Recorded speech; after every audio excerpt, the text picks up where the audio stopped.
Trans à l'école, ce phénomène inquiétant dont personne n'ose parler. Trans collective dans les écoles, hasard ou signal d'alerte. Quand des élèves entrent en trans à l'école, explication complète. Imagine un instant, une salle de classe ordinaire. Des élèves assis à leur place. Puis soudain, certains fixent le vide, ne répondent plus, tremblent, pleurent ou rient sans raison apparente. Les professeurs sont démunis. Les parents paniquent. Et les médias parlent d'un mot qui fait peur, la transe. Mais que se passe-t-il vraiment dans nos écoles? Et surtout, devons-nous nous inquiéter? Depuis quelques années, des témoignages venus de plusieurs pays font état de comportements troublants observés en milieu scolaire.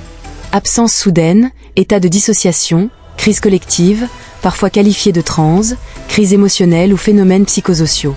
Sur les réseaux sociaux, les vidéos deviennent virales. Les interprétations s'affrontent. Et une question revient sans cesse. Est-ce un phénomène réel, exagéré ou mal compris? Dans cette vidéo, on va décrypter calmement, sans sensationnalisme, ce qu'on appelle réellement la transe, pourquoi l'école peut devenir un terrain propice. Et ce que la science, la psychologie et les faits nous disent vraiment. 1. Qu'est-ce que la transe, vraiment? Contrairement aux idées reçues, la transe n'est pas forcément mystique ou religieuse. En psychologie, on parle plutôt d'état modifié de conscience. Cela peut inclure une forte déconnexion de l'environnement, une attention extrême ou au contraire absente, des réactions émotionnelles amplifiées. On vit tous des mini-trans au quotidien.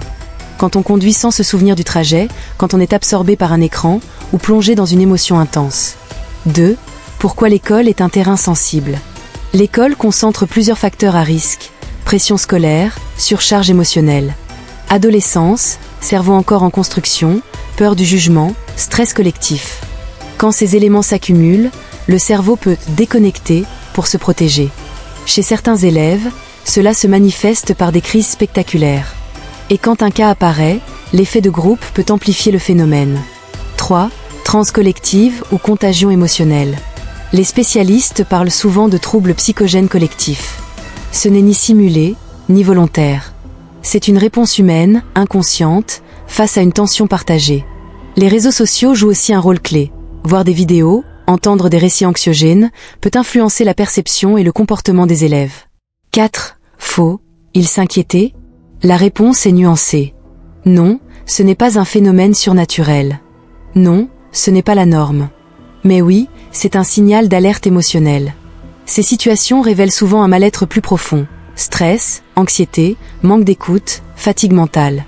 Le phénomène de transe dans les écoles ne doit ni être dramatisé, ni ignoré.